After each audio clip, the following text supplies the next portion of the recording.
एक बार फिर से यूपी के मुख्यमंत्री योगी आदित्यनाथ ने बातों बातों में एक ऐसी बात कह डाली जिसे सुनकर भारत पर आक्रमण करने वाले कब्र में गड़े उन विदेशी मुस्लिम आक्रमणकारियों की रूह भी चैन से नहीं सो पाएगी। आपको बता दें कि योगी आदित्यनाथ उत्तर प्रदेश के जनपद बस्ती में सरस्वती विद्या मंदिर के भूमि पूजन एवं शिलान्यास के लिए आयोजित कार्यक्रम में पहुंचे थे, जहां उन्होंने अपने भाषण में महाराजा सुहेलदेव और गजनी के मुस्लिम आक्रमणकारी सलार मसूद को लेकर बड़ी बात कह दी। आइए आपको उनका ये वीडियो सुनाते हैं। बहराइच में 1000 वर्ष पहले महाराज सुहेलदेव ने गजनी के शासक सालार मसूद जब मंदिर तोड़ने के लिए आया था और यहां के पवित्र स्थलों को तोड़ने के लिए आया था, तो उसका जवाब देने के लिए उन्होंने भारत के सैनिकों के साथ उसका मुकाबला किया और उसे बुरी तरह परास्त करके वह सजा दी जो इस्लाम की दृष्टि से सबसे खराब सजा मानी जाती है, वह उसको दी। इस वीडियो में योगी आदित्यनाथ जिस सजा की बात कर रहे हैं वो हम सबसे छिपी नहीं है। दरअसल योगी जिस सजा की बात कर रहे हैं वो है सर तन से जुदा। योगी ने बातों ही बातों में कह दिया कि महाराजा सुहेलदेव ने सालार मसूद गाजी का सर तन से जुदा कर डाला। इस तरह परास्त करके वह सजा दी जो इस्लाम की दृष्टि से सबसे खराब सजा मानी जाती है, वह उसको दी। योगी आदित्यनाथ ने आगे सालार मसूद की पूजा किए जाने को लेकर भी तंज कसते हुए कहा कि गुलामी की मानसिकता से ग्रसित लोग गाजी की पूजा तो करने लगे लेकिन महाराजा सुहेलदेव को भूल गए। हमें भर दिया गया कि सुहेलदेव की पूजा नहीं करनी, सुहेलदेव को मानना हमने बंद कर दिया, लोग सुहेलदेव का नाम ही भूल गए थे। ये हमारी सरकार जब आई तब हम लोगों ने महाराज सुहेलदेव का भव्य स्मारक बहराइच में बनाया, विजयोत्सव का स्मारक बहराइच में बनाया। और यही नहीं, आजमगढ़ में महाराज सुहेलदेव के नाम पर एक विश्वविद्यालय का निर्माण भी कराया गया, क्योंकि वे हमारे पूर्वज हैं, वे हमारे आदर्श हैं।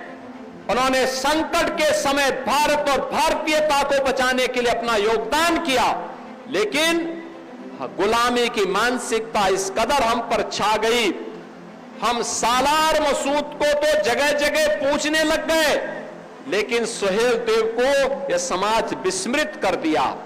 और इसीलिए गुलामी के अंशों को समाप्त करना, विदेशी वस्तुओं को से अपने को दूर करना, और इसी के लिए प्रधानमंत्री जी ने कहा वोकल फॉर लोकल, स्वदेशी वस्तुओं के प्रति मेड इन इंडिया को प्राथमिकता देना। भारत के अंदर बने हुए स्थानीय कारीगर और हस्तशिल्पियों के द्वारा बने गए उत्पादों को ही हम अपने जीवन का हिस्सा बनाएंगे, उसी को अंगीकार करेंगे। हम कहीं जाते हैं, कोई पर्व और त्योहार होता है, किसी के जन्मदिन पर जा रहे हैं, तो भारत के बने हुए कारीगरों के द्वारा बनाए गए, भारत के हस्तशिल्पियों के द्वारा बनाए गए वस्तुओं को हम देते हैं। अगर हम देंगे तो उसका मुनाफा भी हमारे कारीगर और हस्तशिल्पियों के पास जाएगा, उनके पास जाएगा, तो अब पैसा भारत की समृद्धि में लगेगा। अगर यही पैसा जब विदेशी कंपनियों के हाथों में जाता है तो याद रखना यही पैसा आतंक, इसका मुनाफा आतंकवाद के कार्यों में खर्च होता है और भारत के खिलाफ फिर वह छद्म युद्ध भी और सीधे युद्ध भी लड़ने का कुत्सित प्रयास करता है। सैयद सालार मसूद गाजी के बारे में आपको बता दें कि उसे गाजी मियां के नाम से भी जाना जाता है। मसूद भारत विजय के दौरान अपने चाचा और गजनी के सुल्तान महमूद के साथ भारत आया था और उसने मुल्तान, दिल्ली, मेरठ और कन्नौज जैसे क्षेत्रों में भारतीयों को लूटने का काम किया था। बताया जाता है कि मसूद जब बहराइच पहुंचा तो उसका सामना यहाँ के राजा सुहेलदेव से हुआ। सुहेलदेव ने उसे लड़ाई में घसीट घसीट कर इतना मारा कि उसके होश उड़ गए और बाद में उसके सर को तन से जुदा कर दिया। जी हाँ, ये वही सर तन से जुदा वाली सजा मसूद को दी गई जिसे मुस्लिम धर्म में सबसे कठोर सजा माना जाता है। आपको बता दें कि बहराइच में गाजी मियां का मेला आज भी लगता है।